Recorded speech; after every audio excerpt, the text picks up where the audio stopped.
Vitória importante na Copa do Brasil, essa virada de chave, né? O Grêmio que se sente muito à vontade numa competição como essa, afinal de contas são equipe com o MEC hoje começando como titular, desde a primeira até a segunda etapa. Uma análise dessa vitória importante, por favor. Boa noite. As Copas são sempre nos países uma prova muito bem acolhida, em que se gosta muito, até porque há muitas surpresas ao longo da prova, há sempre grandes a caírem aqui e ali, e não só aqui no Brasil, mas em qualquer parte do mundo, na Europa, América, Ásia, as equipas, há sempre em cada eliminatória, sempre equipas, e desperta muito interesse às pessoas, e portanto nós acarinhamos também muito a prova. A nossa torcida também, e sentiu-se ao longo de todo o jogo, ela impulsionou-nos muito para a vitória, empurrou-nos sempre com muito boa energia. Obrigado à torcida por aquilo que, de forma como tem estado ao nosso lado, em todos os momentos. E uma vitória natural, que a equipa procura sempre vitórias, desta vez ela apareceu-lhe bem na frente, de forma muito natural, com total merecimento. Professor, boa noite. Leonardo Oberher, Rádio Grenal. Depois da partida contra o Cruzeiro, o senhor disse que mudaria o time do Grêmio. E hoje o senhor entra em campo com um meio-campo diferente no posicionamento, com 2 volantes e a volta de uma figura de um camisa 10 um pouco mais centralizado, o caso do Gabriel Meck. E termina a partida com 3 zagueiros. Essas são as mudanças que o senhor gostaria de fazer para os próximos jogos? E te convenceu o que o senhor viu em campo hoje? Dois momentos totalmente diferentes do jogo. Um momento em que nós ajustámos em função daquilo que foi a equipa adversária ter ficado com 10, e aí ajustámos para aproveitar espaços que nós queríamos aproveitar e criar um maior número de jogadores em cima da linha defensiva do adversário. Para isso abdicámos de um defesa, neste caso um lateral, e colocámos um ponta de lança. E ajustámos com o Pérez para soltar ainda mais o Arthur, e o Pérez é um pouco mais posicional que o Nardoni, e então foi isso a intenção em termos de estrutura e dinâmica para a segunda parte. A primeira parte foi para jogarmos com um jogador entre a linha de meio e a linha defensiva do Confiança, e isso era desempenhado pelo MEC, e também a partir de fora para dentro, também através dos pontas. Tudo bem, Castro? Boa noite. Marcelo Salzano, Rádio Guaíba. Ainda seguindo nessa linha do Gabriel Meck, você confirma que a partir do jogo de hoje ele vai receber essa sequência como titular, como esse meia centralizado, como, entre aspas, essa figura aí de um articulador para servir os atacantes? O futebol não tem a rigidez que se está a referir. O futebol tem adversários que mudam constantemente e em que nós muitas vezes temos que ajustar em função do jogo e em função do adversário. Agora, neste momento, camisa 10, olhando para o grupo de trabalho, temos o MEC, primeiro ano que está a disputar o Brasileirão. Aliás, não só o MEC, o Pedro Gabriel igual, o Vieira com poucos 70 minutos do ano passado do Brasileirão. Há muitos jogadores que estão nesse novo projeto e nessa nova construção com muito pouco. Mas o MEC, olhando para o MEC, sim, como camisa 10, depois o William também pode desempenhar essa função. Monsalviel é um jogador que, embora tenha essas características, baixa um pouco mais, quer vir pegar mais baixo e às vezes abandona um pouco essa função. Puros isso. E agora, em função daquilo que são jogos, em função daquilo que é a estratégia para o jogo, abandonar ou não, eu acho que nós treinadores nunca ficamos vinculados a uma estrutura. Eu quis dar em determinado momento à equipa, no seu momento de construção, uma estabilidade defensiva maior, daí esperar muito que a equipa se solidificasse e ficasse bem sólida com uma estrutura defensiva boa, que era para depois a poder deixar fluir mais. Mas chegou a um ponto que os resultados nos estavam a limitar um pouco e tivemos, como eu vos disse, que ia mudar de estrutura em função disso. Mas a ideia sempre foi deixar que a equipa, num primeiro momento, tivesse uma estabilidade defensiva para depois lhe dar algo mais. São processos de construção. Vamos continuar. Boa noite, Luiz. José Alberto, Rádio Gaúcha. Parabéns pela vitória. Luiz, acho que a questão parece que vem na sequência mesmo, com a própria figura do Gabriel Mack, que pode ser escolhido aí por alguns melhor em campo, mas ele era, desde o início do jogo, uma figura muito importante dentro daquilo que a gente acha ser uma busca de implantação de um sistema de jogo, de um esquema de jogo, que o Grêmio está muito carente de ter esse jogador há bastante tempo, desde anos até, de não ter esse jogador, de fazer uma articulação. Não precisa ser o 10 específico. Você se sente responsável, poder de trabalhar o Mack, talvez o Monsalvo também é jovem, para ser esse jogador que o Grêmio tem dificuldade de ter nos últimos tempos, que o mercado não oferece, os que oferecem não estão aqui no Brasil, e o clube não tem condições, porque parece que esse jogador, sendo o Mack ou o outro, mas ele é o da vez, pode resolver muitos dos problemas que o Grêmio vem tendo ao longo do tempo para implantar outros tipos de jogadas, seja pelo lado, seja pelo meio. Hoje parece que pelo menos o Arthur fez uma partida como não vinha fazendo, o Nardoni foi bem também. O meio do campo do Grêmio funcionou. Eu queria saber como é que você pensa em trabalhar o Mack para daqui a pouco, ou outro assim, para preencher essa vaga que o Grêmio há muito tempo vem sendo carente. E sobre a saída dele, você tirou 20 e poucos minutos do segundo tempo, já tinha visto o que precisava, estava definido ou não? O camisa 10 normalmente tem atrás dele dois volantes de grande, normalmente quando joga com camisa 10, dois volantes de grande estabilidade defensiva e ofensiva. E não, nós, quando optamos por determinados jogadores para posições, nós pensamos sempre a quem é que eles se vão associar, a quem é que eles no momento defensivo se vão juntar e como é que é a prestação deles no momento ofensivo e defensivo. Porque eu sei que o futebol olha muito, o mundo do futebol olha muito para, fundamentalmente o torcedor, olha muito para quando a bola anda nos nossos pés. O problema é quando a bola anda nos pés dos outros. E para mim a avaliação da prestação do Mack e de todos os jogadores que entram em campo é do momento ofensivo, momento defensivo e transições. E isso é sempre fruto de análise. Eu percebo que a grande valorização é sempre o momento ofensivo, mas nós temos que olhar para tudo. Porque senão quando olhamos para o lado estamos com muitos jogadores com características ofensivas e estamos a sofrer na nossa baliza.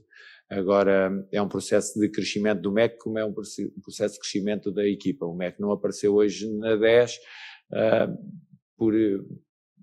um milagre, apareceu hoje na 10. Não, o Mack tem trabalhado muito para entrar na equipa. O Mack dedica-se muito ao trabalho diário. É um jogador que investe muito naquilo que é o seu trabalho, como todos os outros. Ainda há um outro jogador que pode jogar ali, o Riquelme, também um miúdo da base, e que já apareceu a jogar ali. Portanto, nós, e como disse, o mercado é muito caro para nós, para podermos ir com o nosso bolso ir ao mercado. Portanto, temos que os fazer. Aliás, o projeto passa muito por isso. Temos muitos jogadores no projeto daquilo que é a equipa do Grêmio. E se nós olharmos, e são dados, há jogadores, o Amuso já fez 80% do tempo do ano passado. O Gustavo já fez 50% do tempo do ano passado, ainda agora começámos, já fez isso. Há outros que nunca tinham jogado no Brasileirão, portanto, é isso, vamos continuar nesse processo de crescimento e de construção, assente nesses jogadores que disse, caso como o Mack. Professor Luiz Castro, boa noite, Leonardo Som da Rádio Bandeirantes.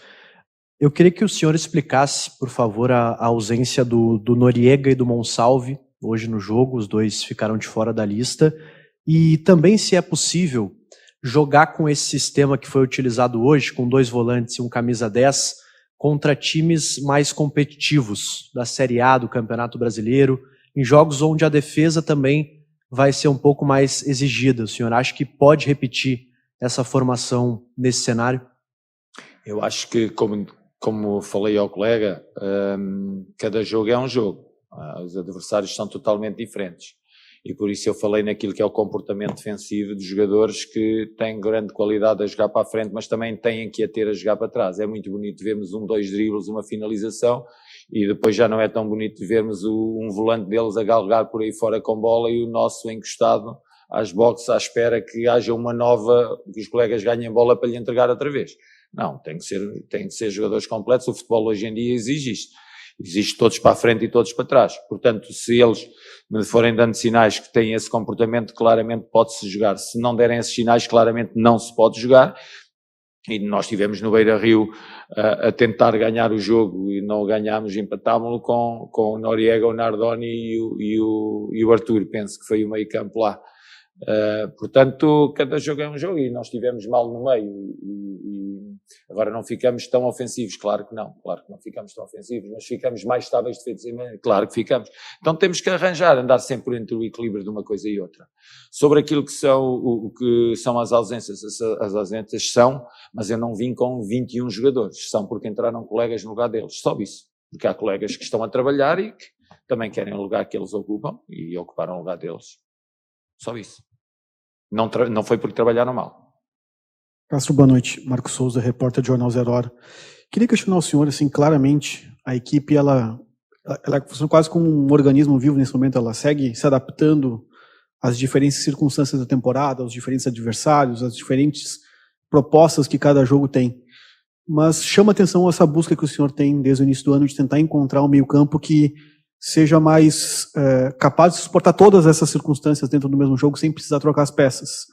O senhor entende que essa dupla Arthur e Nardoni, ela daqui a pouco pode oferecer, até pelas características dos dois, de terem essa condição de atacar e defender, nesse momento pelo menos, uma estabilidade para que essa ideia ganhe sequência e daqui a pouco eventualmente precise trocar, não ter um camisa 10 e ter um outro jogador de mais características de marcação, mas que o seu time parte a princípio desses dois jogadores nesse momento por conta da capacidade deles de fazerem todas as funções, sendo quase camaleões ali para fazer as funções que o senhor precisa?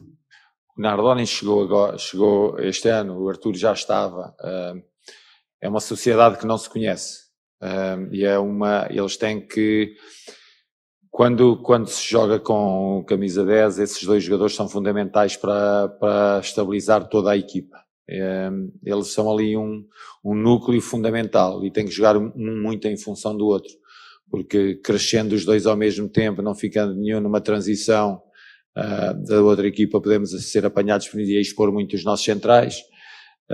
Num momento de ataque eles têm que estar muito coordenados, têm que sempre dar linha um ao outro de entrada de bola para uma ligação mais interior, não podem cair tanto nos corredores laterais.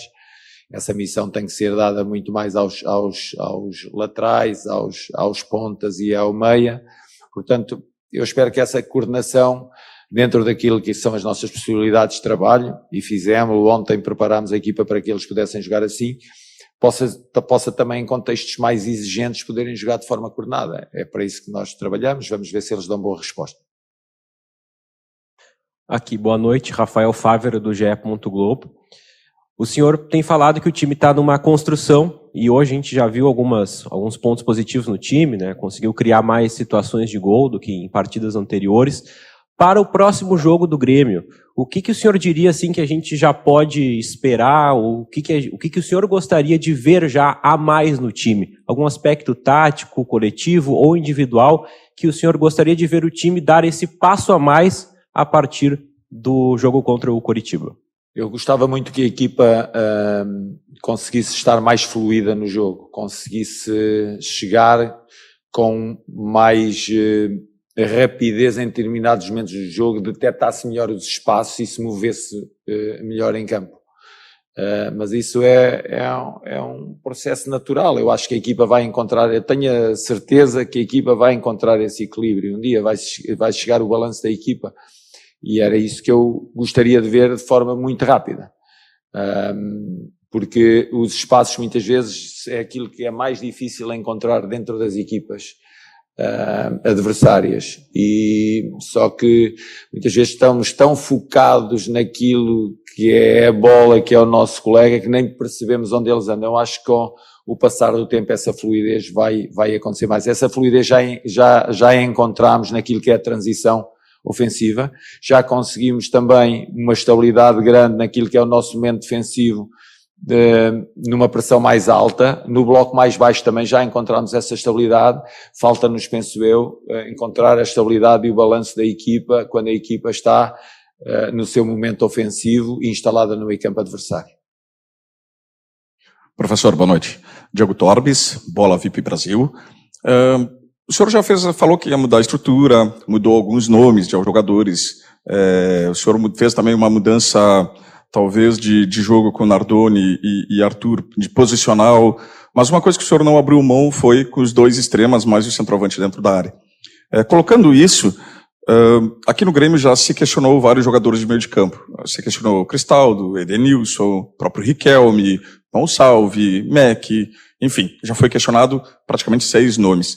Será que a gente não pode gerar um debate aqui? Será que são 6 jogadores da posição que não deram certo? Ou daqui a pouco o esquema também não favorece a esses jogadores? Em algum momento, o senhor pode utilizar 2 meias apoiados para dar essa sustentação também no meio de campo? Nós aquilo que pretendemos, treinadores, é sempre dar o máximo de conforto aos nossos jogadores quando estão dentro do campo. Agora, a proposta de jogo nunca vai encontrar o favorecimento e favorecer todos. Há sempre uns que não se sentem tão confortáveis nessa proposta. É natural que esta proposta de jogo não deixe tão confortáveis por vezes os centrais e exponha mais os centrais. Até porque os 2 meias são 2 meias que gostam de sair. Tanto o Nardoni como o Arthur gostam de sair. Os 2 volantes gostam de sair. O nosso meia é um meia que gosta muito de andar para a frente. Expõe mais, esta organização, esta estrutura expõe mais os centrais, mas eles têm crescido bastante, quer eles que estão a jogar o Gustavo Vivieri mais assiduamente, quer os outros jogadores, quer o Wagner, o Kahneman, o Balbuena e o Luís, são jogadores também que se aguentam bem naquilo que é apanhar homens pela frente. Eu acho que tudo aquilo que se tem passado connosco, se nós lhe colocássemos mais 4 pontos na tabela, já tudo parece que estava a fluir muito bem, e só estava à distância de, em vez de 2 empates, ter sido 2 vitórias, não é? E eu compreendo que a análise parta muito pelo resultado. Eu tenho que fazer outra, tenho que ir muito por aquilo que são os dados de cada jogo, os dados de cada treino, a prestação de cada treino, de cada jogo, para encontrar o caminho certo, para depois dar o máximo de gás nesse caminho certo e irmos direto aos objetivos que mais queremos na época. Obrigado, mister. Obrigado, pessoal. Tem a apresentação quinta-feira às 9h30.